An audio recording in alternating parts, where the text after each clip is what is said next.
And it says we are live. So hello and welcome to episode number 15 of Comment Chaos Live with me, Christian Rauchwald, on this. I think we have Wednesday, so rainy Wednesday morning for me, afternoon, night, evening, whatever for you. I hope you had a great day or you have a great day ahead.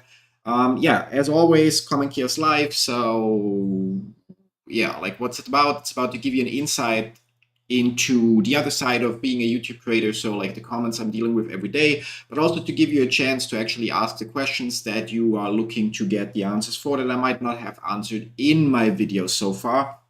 As usual, since we might share some financial stuff or whatever throughout this stream/video, depending if you call or watch it later. Disclaimer at the bottom, everything that I share in this video/live stream is my personal opinion and in no way financial professional advice of any kind. You should always do your own research, consult certified professionals, draw your own conclusions, and make your own decisions. That's pretty much all there is to it. You might have noticed as of yesterday, the chat for these streams is switched to subscriber only. You have to be subscribed at least one day before you can ask your questions or feedback or whatever in the chat.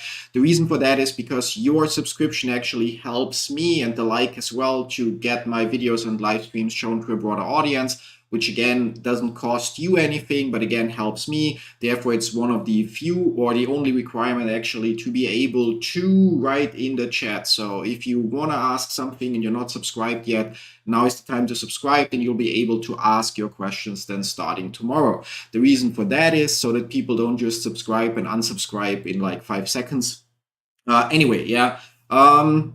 not much else to it. We have the disclaimer. As always, we aim to have those streams in the 15-minute range. So we're going to start a timer and hope that that works out. Very often I don't manage to finish them on time if we have some interesting topic to cover, but we'll see how it goes. Now with that, I'm going to share my screen. As you know, or by now you might know, we are using Agora Pulse to actually manage our comments on several social media profiles, because YouTube's own comment interface is simply horrible, unfortunately. If you're curious about Agora Pulse, because you also have multiple accounts that you want to manage comments and so on efficiently, check out the link in the description down below. Now with that, we actually get to the comments. Where the comment yesterday that didn't make sense to me, the guy is following up and asking for an email address to send me a screenshot. Well, as much as I would love to, but my email address only goes out for business inquiries and not to support, because even if I wanted to, the channel has more than 85,000 subscribers. If I would hand out my phone number or email address to everyone that wants it, I would not be able to record a single video and would need to change my number and email address every week to have a peace of mind. If you need help and for some reason it's not possible to share it through the comment section or so, just use the link that is in every one of my videos to join our Discord community. There are other people that are willing to help, but I'm also there daily, and there you can also share pictures, screenshots, whatever, so to actually get the help you need. Positive feedback, always much appreciated. So on, what was that, yesterday's episode of Common Chaos Live, I really like it. I mean, obviously, so I have to deal with comments from time to time that are like, oh, you're a liar, you're an idiot, whatever, So, and it's nice to see the other side of that coin, that some people actually appreciate the content I'm producing. And therefore, really, really grateful for that. If you're wondering why I'm not replying here, it's because it's faster if I just provide the feedback here, and then after that, I will actually provide the written answers to each and every comment here as well. Do you know a legit site where I can invest $10 and make a profit? Well, technically on any big exchange, but the make a profit part depends on your skills. So like picking the right coins to invest in, or $10 will be a little bit too little to start investing on platforms like, for example, eToro, where I'm a popular investor. I think there the minimum is $50. On StormGain, you can trade with leverage with $10, but you shouldn't really deposit money there. It's great for the free Bitcoin mining or USDT mining that you can use to trade there, but it takes patience. With $10, there is not much that you can do. Like you could, just buy, Bitcoin or any other coin you think will go up in the future with it at any exchange that supports it, and try to make your profit this way, because for investing in stocks and whatnot, it's like simply not enough. Doesn't mean that it's bad. So in general, I'm gonna like again, we're gonna probably go a little bit over time today, but yeah. So like really, so when I was younger, I'm not that old yet. I'm like 36 now or so, yeah. But when I was younger, I also wanted to make a lot of money, really, really fast, yeah, and which led to hi Akashi, good morning, or yeah, good evening to you. So which led to me having, for example, $500 available, and I would deposit it on some forex trading or other trading site, and then whatever I make like a 2% profit or so, which would be then a $10 profit, and I realize, hey, shit, $10 doesn't change my life, so I start to take more risk to make a $50 profit, also doesn't change my life, so I take even more risk, and eventually I blow the full 500 or 1,000 or whatever amount it was, yeah, and it took really a long time to realize that slow and steady wins the race. So it doesn't matter if you have $10 available or $100,000. Yeah, I mean, of course, it makes a difference, but the point is, even with $10, while it's not enough to invest in stocks or in certain other things and so on, it's a start. So, and even if it means you put those $10 just on a separate savings account or in a separate wallet, if it's a cryptocurrency, $10, yeah. And then every month you add a little bit to it until you have the money that you can use to invest.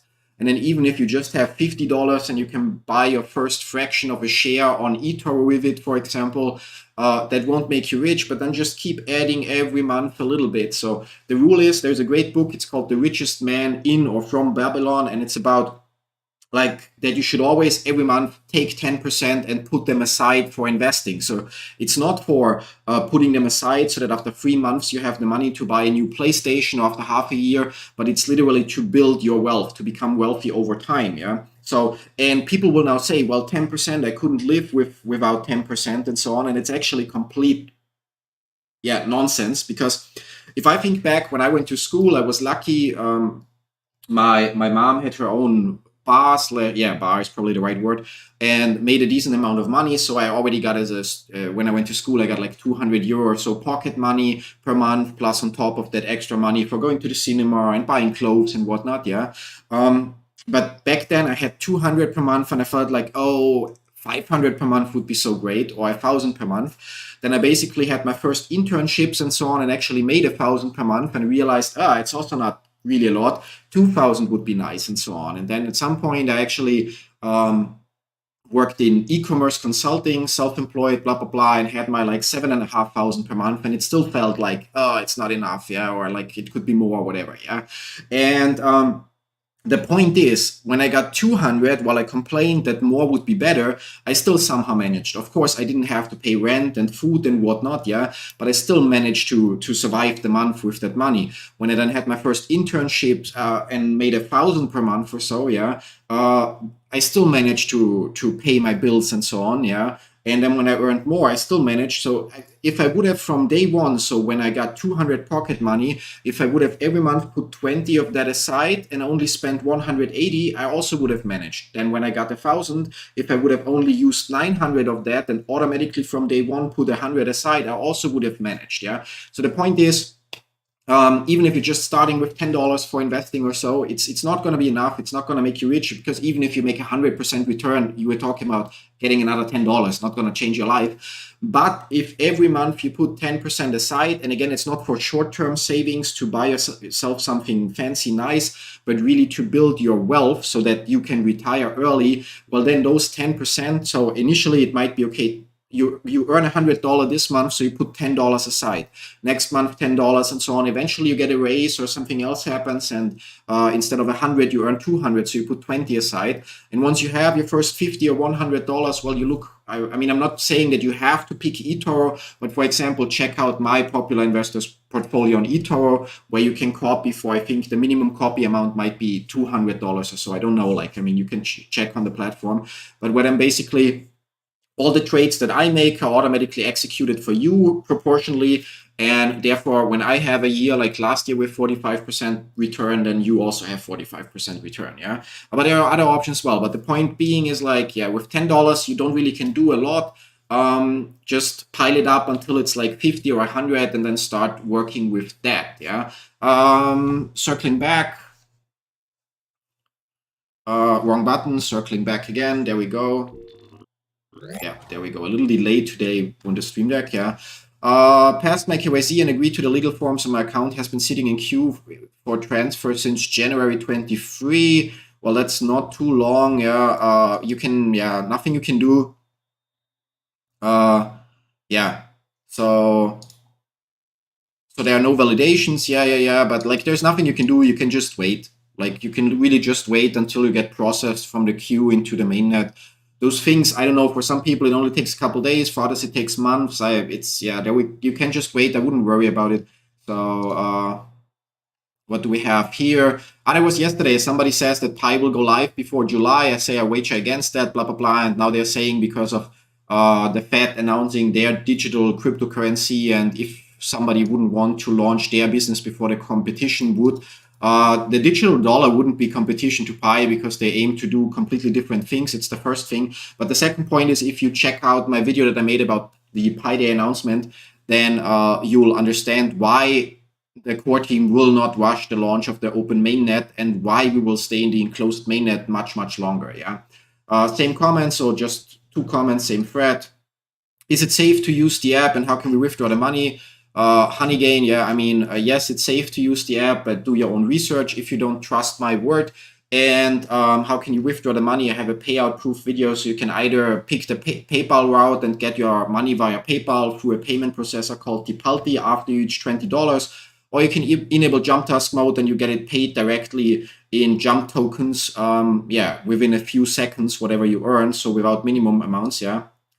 How does it work with selling your coins, as I only get a partial coin maybe in a week? Why is that? Yeah, that's what we covered in the live stream that I did about Alpha Network. You can also find it on my channel, anti-exchange, or maybe in my payout proof video. No, payout proof also mentions it probably, yeah. But the point is, if there are no buyers, well, then selling goes slow, yeah. There is no transparency with the, in quotes, Alpha exchange, yeah.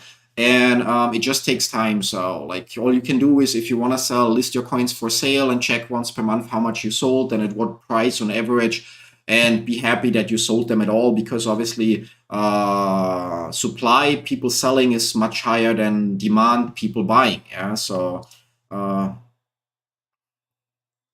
yeah, okay. Akashi says he will switch to jump task mode. So for those of you who are wondering, if you are using Honeygain, when you sign up, you can check any of my Honeygain videos. There's a referral link that gives you a $5 starting bonus, but that starting bonus only applies if you go the PayPal route, which means you use Honeygain until you then have $20 complete. Again, 5 of those dollars are a welcome gift.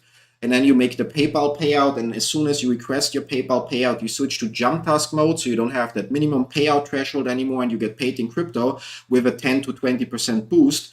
But because you get that $5 bonus initially, it's better. That's basically a 25% boost. Yeah. So to stay with PayPal for the first payout, so to grab that 25%, or yeah, actually 33% if we calculate from the $15 upwards. And then after that, go to jump task, because then there you have the bonus. Yeah. So yeah. Blah blah blah. Stormgain. Like to know how to transfer the profit to your account as USDT. Thanks once again. Well, yeah, like for Stormgain, you can just check if you go to Google and you enter Stormgain fees, and you'll find their crypto trading and fees limits page. And there, if you then check crypto deposits withdrawals, and if you were to withdraw USDT, then you have a fixed fee of 7 USDT. That's the only thing, and an additional 0.1%. So if you would withdraw 100, then you would basically pay 7.1 USDT in fees. Yeah, that's why it makes, in my opinion, more sense to check Litecoin, XRP, and XLM, depending on their current value. As you can see, some of them have a minimum amount, but XRP, XLM don't have minimum amounts and have relatively low fees. All of them have the 0.1%. But still, yeah. As for Stormgain, if you don't know it, check it out. I made a couple videos about it. Just search for Christian Rauchenwald Stormgain on YouTube. And basically, it's, yeah, I wouldn't deposit money there, to be perfectly honest, because their fees are like relatively high. So you pay fees on every profitable trade and so on, and the withdrawal fees and whatnot. But they have that free Bitcoin mining where you press a button every 4 hours on your phone, and then you basically eventually reach a $10 USDT balance that you cannot directly withdraw, but you can use it for trading. So basically, it's just habit of pressing that button every 4 hours during the day to get to the $10, and then use that to invest in whatever Bitcoin, Litecoin, other cryptocurrencies.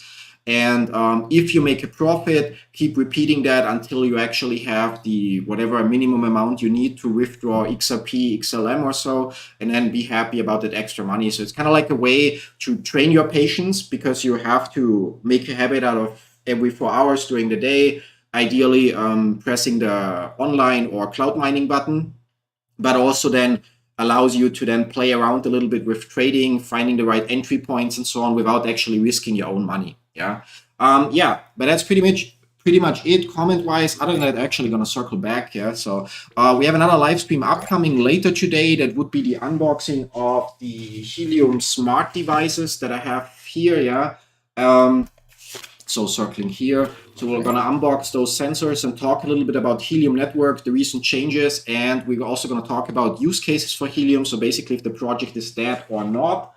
And on top of that, what else is there to share? There will be another daily market mastery stream at 3:30 today as well on my Popular Investors YouTube channel. And then at night, or in the evening, we're going to continue on Twitch with our grind in.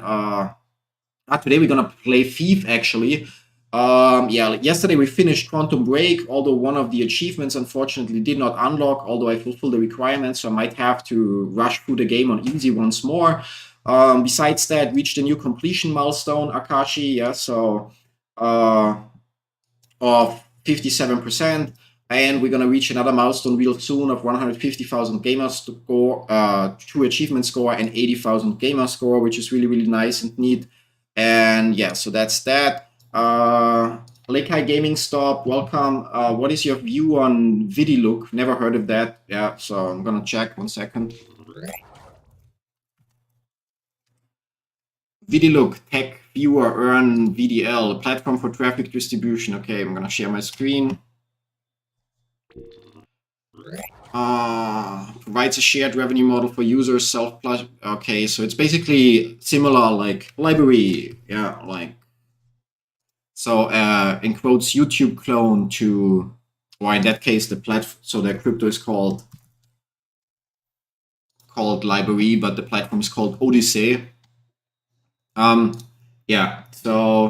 Like Irina says, accounting nightmare. Yeah, that's the whole thing. Yeah, so I used to sync my account with Odyssey so that every YouTube video is also listed there, but I removed everything from there because it's just a huge accounting nightmare, because you get crypto transactions for like whatever, people watching a video, people tipping a video, and the crypto.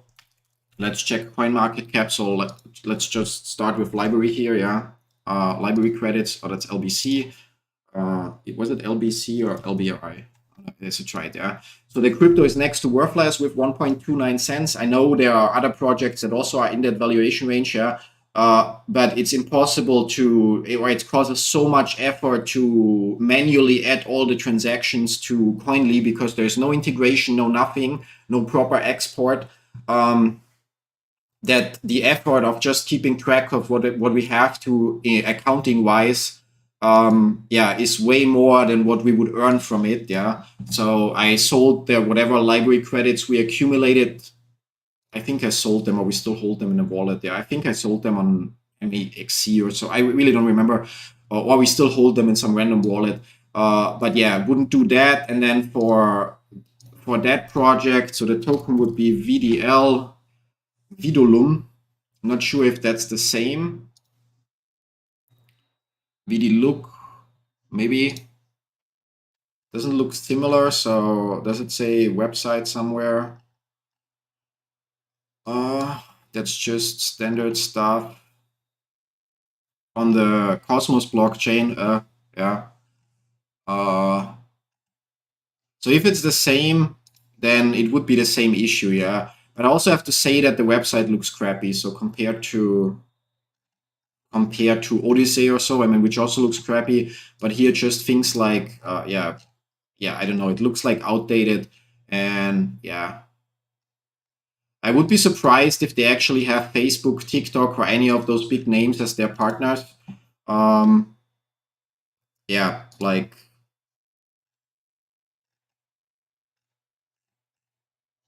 So on first glance, as I said, I don't know the project, but if it's about like platform for traffic distribution, what is download app here? Yeah, then like I mean, there are a lot of like in quotes red flags. So there's no iOS app. It's just linking to nothing basically. So or iOS web app. Okay, so they just have the browser app. Okay, got it. Never mind. But no native app in the App Store. Um, yeah, like but so far it also looks unfinished. You say it's not live yet, yeah, but it also just looks unfinished and yeah, like I said, like would want to see some proof in terms of any of those partnerships, and I'm like willing to bet money that none of those are partners. Yeah, so them posting on TikTok or so or on Facebook, yeah, even having an article on Yahoo is something I could pay for if I wanted to. So yeah, like, but on the other hand, so design, static, organic content, value distribution, blah blah blah. Yeah, so if it's like a crypto or blockchain based YouTube or similar platform clone, then I would not bother because the effort just is so much bigger than any benefit. Yeah, so like that's just my personal opinion from like trying Odyssey and Library. Doesn't mean that it might not be possible to make some money with that or so, but but yeah.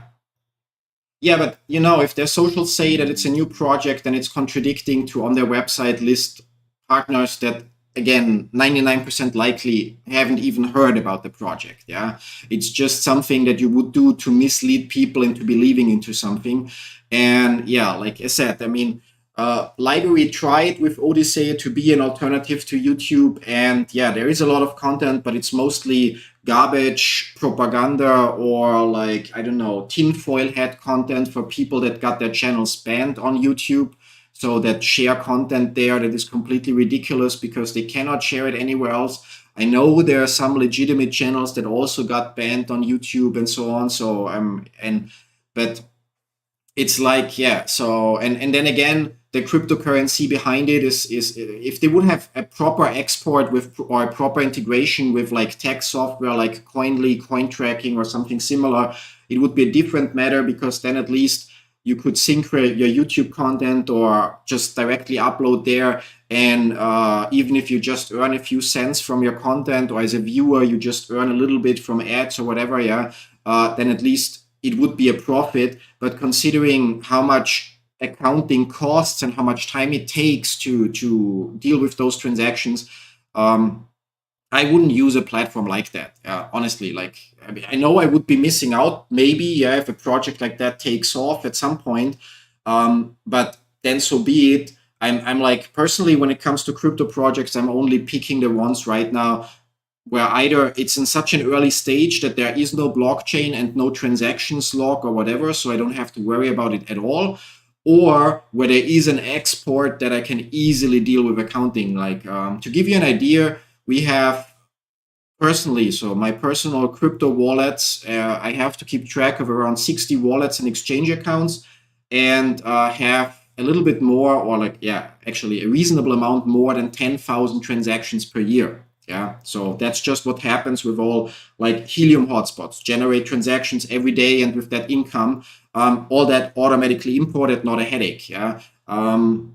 Planet Watch and so on, and there are a lot of manual transactions and so on that I have to keep track of, and that's why I don't, yeah, like I don't look favorably at projects that much when I already see low or no value, and in combination with that accounting nightmare. If then the cost, not only the time but the actual financial costs that I have to pay to get a tax report for those transactions is more than what the cryptocurrency is worth, then I'm so for example at Koinly, after you have 10,000 transactions in a year, every 1,000 transactions more cost you $10. So if I would upload videos on Library, or if that new wallet is separate or the same, then or similar, so if that new platform is similar to Library, then and would have 1,000 transactions there because people watch the video or tip the video or whatever, however it works,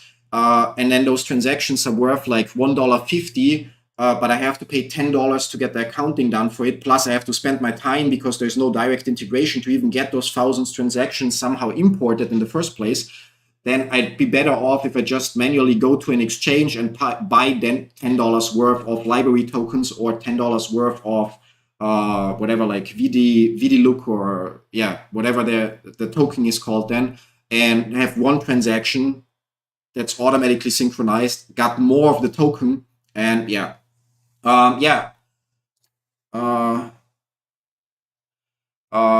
Akashi 60 wallets. Yeah, well, like, I mean, I also at some point started with crypto, and then you create MetaMask wallets, and then eventually I got Gada wallet and so on. And then obviously there are a ton of exchange that I have accounts with. So, and like, it's not the smart thing. If I could start over, I would just have my Ledger wallet, and pretty much that would be it in most cases.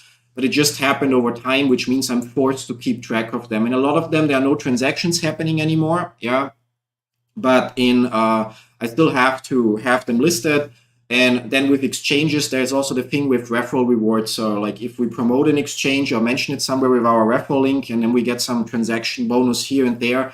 So yeah, it's like really, really a lot of hassle. Like my yearly summary, so for taxes, just for crypto, is like 600 pages. So yeah, it's really, really a huge nightmare that I've been dealing with for it wasn't an issue in Ukraine because there were no taxes on crypto, but since we got to Germany, it's been a huge, huge nightmare and changed how I look at certain projects because, like if the effort of me keeping track of it is the same or bigger than what I even could earn from the projects, then I don't bother anymore. Yeah. So, to me, it sounds like they pay users to watch 12 seconds ads with a crypto withdrawal system. It sounds like the type of project we would normally watch a channel for. Okay, yeah, then maybe I've never heard of the project. I just took a first glance, and that was my interpretation. But to be fair, if it would be watch 12 seconds ads and then you get crypto, I wouldn't bother. Like, especially if it requires some manual interaction, like clicking the X on the ad or so, because if you watch the latest Alpha Network video, you know that they, for example, for their ads earn between, I think it was 60 cents to $4 per 1,000 ad views. Yeah. So, and that's roughly what I expect other apps to earn with the ads as well. So, if we say $5 per 1,000 views, and that would also apply here. So you watch, and then let's say, okay, 5,000 ads. So I'm going to fire up a calculator. 1,000 ads times 12 seconds, so 12,000 seconds times 60, so it's like 200 minutes, so it's 3 hours and 20 minutes of watching ads to generate at best $5 in revenue for the platform, out of which a percentage they take, and then you get a fraction of this. So the hourly rate, honestly, a kid working in a sweatshop in Bangladesh earns more than, or almost earns more, sadly, yeah, but you get the idea. Yeah, like, so I mean, I try to find projects and cover them on the channel that are like either either reasonable effort, like for example push a button once per day or once every 4 hours, that takes you like 5 seconds, but no investment required, or one-time investment required, but then generates income for you. Like, for example, buying a Helium hotspot. I mean, it's always a gamble. We don't know if a project will succeed or not, but buying a Helium hotspot I mean, they were expensive. Now it's like $100, but on the other hand, it now also only earns you like, I don't know, like $2 per month or so. Yeah.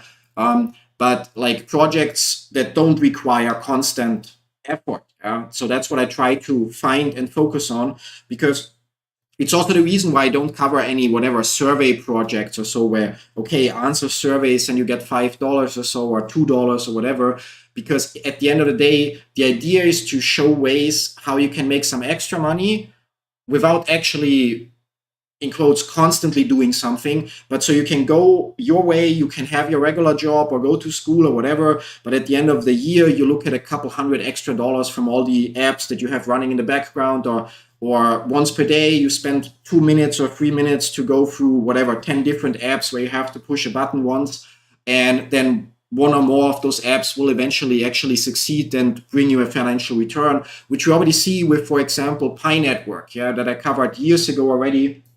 And now transactions are happening at whatever 20 to 25 cents per Pi rate. And most people that signed up when I first covered it should have like around 2,000 to 3,000 pi by now, even without referrals, which would mean $400 to $500 worth of money in quotes, so goods they can buy like games, PlayStations, computer parts, whatever, Apple Watches, iPhones, for just spending 5 seconds per day. So if we actually do that math, so if we say 5 seconds times 365 times Pi Network is now 4 years. I joined around 3.5, or so that was the mark where I made the first videos, divided by 60. So that's like less than 2 hours of actual effort over a period of 3.5 years for $400 to $500 worth of buying power. Yeah. So that's an hourly rate of like more than $200 for pushing an app once per day. Now, obviously, there are apps that fail, that will never be successful and so on. Yeah, but in general, so I try to focus on that. So anything that it requires users to show constant attention on their phone, or be constantly active, which means they are doing something that's just such a low income task that it's really going in the wrong direction, I don't cover on the channel. Yeah, or I wouldn't recommend. Like, you're better off, like, I don't know, watch a few tutorials on how to work with Photoshop, get yourself an Adobe Creative Cloud subscription for $30 per month. And then on platforms like Upwork, freelancer.com, and Fiverr, just list your gigs and say, okay, I will create your thumbnail for you for $5 or $10. And you will actually have a better hourly rate and do something that's actually productive, not watching random ads. Yeah. And yeah, the problem with ads is also you have to look at it from a company's perspective. If I'm running ads and I see, yes, I'm spending that and that amount, but I don't get any conversions, so no people that click on the ad or that buy then my product that I'm promoting with the ad, then I will use a lower budget. Yeah, which means over time, while right now some companies might get $5 per 1,000 ads, over time they will get 50 cents per 1,000 ads because the companies that pay for the ads are not willing to spend more. Many will stop advertising because, on mobile our ads don't perform, let's stop them completely, which means there's then even less ads that are available, which means the people that run the ads have to pay even less because advertising is always an auction thing. So who pays the most to show the ad? And if your ads don't perform, you're willing to pay less. So it means the ads get cheaper and cheaper, which means the earnings from an app that basically is focused on watching ads will get lower and lower. And in that case, the only people really profiting, because I'm fairly certain, again, I haven't looked at the project closely, just really briefly during the stream, the only people that really benefit are the creators of the app, because I would bet money that there is some kind of like, whatever, 5% of the revenue goes to the team. Yeah. Or even if it's 1%, if you then have 1 million users and they all only earn optimistically, best case scenario, like $3-4 per 1,000 ads. So per like almost 2 or 3 hours of watching ads, well, you will, with your 1% or 10% cut, still earn thousands of dollars. Yeah. So, but yeah. Anyway, massively in overtime today again. So that's it for today. As always, or as mentioned earlier, there will be another live stream later today here with the unboxing, and then one on the Popular Investors channel with, we're going to look at Domo today, analyze if it's worth buying or not right now, so the stock. And then in the evening, we continue our journey in Thief on Twitch. All the links for that are somewhere on the channel. And if not, you can always just search for Christian Rauchenwald on Twitch or Christian Rauchenwald Popular Investor on YouTube, and you will find the right alternative channels. Thanks everyone for tuning in. I hope you have a great day ahead, and then see you later or maybe tomorrow with another episode of Common Chaos Live. Till then, bye-bye.